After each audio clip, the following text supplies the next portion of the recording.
Hi boys and girls, welcome to Math Choice Board, where the distance learning packet pages that we'll be mainly using are 18 and 14.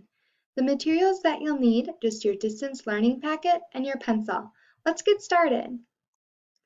The first thing we're going to do is go over page 13, and this is the page that we worked on in the previous lesson. If you're noticing that you have any mistakes, please fix those with your pencil and eraser. The ones with the green arrows next to them are the ones that we already went over in yesterday's lesson. So I'm just going to talk about the ones that have the green bar over them. So if you look at number 2, and we're going from 5, 10 to 15, 20, and 25, when I'm continuing the count, I would see I would have 30, 35, and 40. And my rule was that I was adding 5 each time. Then if I'm going from 3, 6, 9, 12, 15, I'm then going to 18, 21, 24. And my rule is to add 3. If I'm going from 8 to 12 to 16 to 20 to 24, my next numbers would be 28, 32, 36. And my rule is to add 4. If we're at 6 and then go to 12, 18, 24, 30, then I would add 36, 42, 48. And my rule is to add 6. If we're at 8 and then go to 16, 24, 32, 40, my next numbers would be 48, 56, 64, and my rule was to add 6. And again, if you have any of those wrong, please fix those with your pencil and eraser. Then for the next part, we're subtracting 4. So if we're at 30, then we would go to 26, 22, 18, 14, 10. If we're looking at number 3, our rule is to subtract 3. We were at 27, then we have 24, 21, 18, 15, 12. If we are adding 6 and we're at 12, we would then have 18, 24, 30, 36, and lastly 42.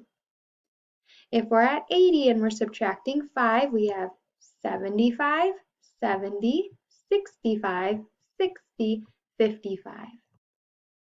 And for our last one, if we're at 7 and we're adding 7, we would then have 14, 21, 28, 35, and 42.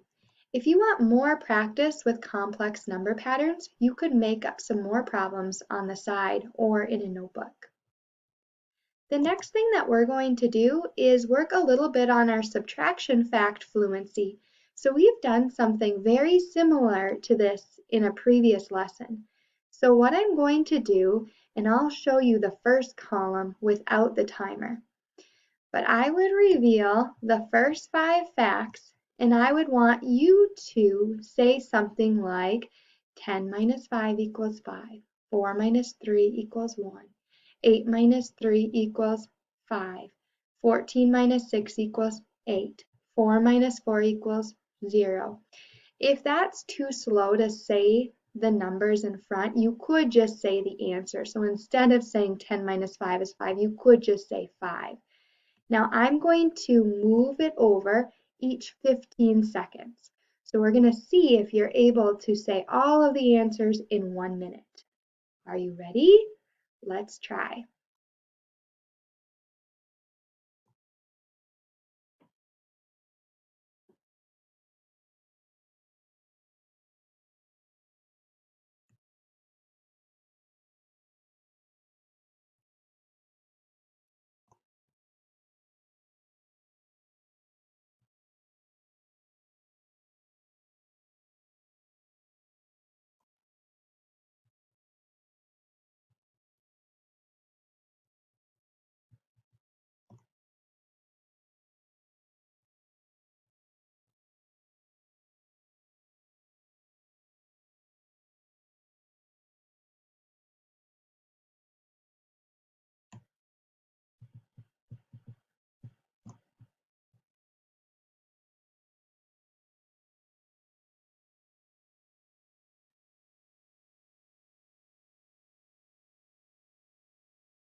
And that's time. How did you do? If you want to practice again, you can rewind this and do it one more time and see if you can get even more. All right, the next thing that we're going to do is talk about our spiral math review, and this is on page 14. So we have been doing one day each day of the week, so today we're on day 4. So in just a moment, I'm going to ask you to pause the video and solve these 5 problems, and then press play when you're ready to hear the answer. All right, let's talk about our answers. You'll notice mine is a little bit bigger because I wanted to have more space in order to show my work inside the box. So 17 minus 7, I had 10. 14 minus 5 was 9. 8 minus 6 is 2. For 44 plus 35, I know 4 plus 5 is 9, and 4 plus 3 is 7, giving me an answer of 79. And if you're noticing any mistakes, you can fix those with your pencil and eraser. Then if I have 48 plus 35, I know 8 plus 5 is 13. Notice how I carried my 1 and put my 3 below. 4 plus 3 plus 1 is 8, giving us an answer of 83. 70 minus 28, I needed to do some regrouping. I couldn't solve 0 minus 8, so I went next door. I changed that 7 to a 6. The 0 now becomes a 10. 10 minus 8 is 2, and 6 minus 2 is 4. 75 minus 47, I went again next door, changed that 7 to a 6. The 5 becomes a 15. 15 minus 7 is 8, and 6 minus 4 is 2, giving me the answer of 28. Second graders, we will not be completing day 5 together, but if you want to complete day 5 on your own or any of the other spiral reviews on your own, that would be great practice. The next thing we're going to talk about today is page 18, and it's this math choice board. With this math choice board, we'll try one box together, and then I'm going to ask that you pick at least 4 boxes from the choice board to complete on your own. So the one that I want to talk about with you today is, it's in the second row, and it's this last one. Draw a picture to solve. Max has 5 dimes, 2 nickels, and a penny. How much money does he have? Now, I don't have enough space to work out that problem inside that box. So I could either use the back side of the math choice board to do my picture. I could use my notebook, or if I have a whiteboard, someplace I need to be able to show my work. So I'm going to show my work on the other side. So I have Max, and I showed my 5 dimes, which was 50 cents. I showed my 2 nickels, which was 10 cents, my 1 penny, which was 1 cent, and then I added 50 cents plus 10 cents plus 1 cent to get my 61 cents.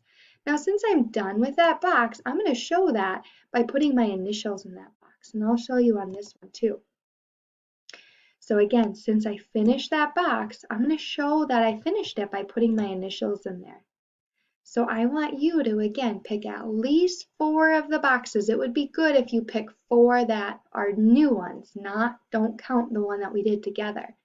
Put your initials in it, and then once you're done, you can take a picture of your math choice board and send that picture to your classroom teacher on Seesaw. And if you want to do more than 4, that would be great practice. There's one last thing that I just want to mention today. If you want more practice during distance learning or over the summer, feel free to complete any of the extra spiral math reviews from the distance learning packet, or if there's another math page that you didn't complete earlier, feel free to complete those for extra practice. You can also use your math journal to complete any of those pages that we did not get to this year. Thank you.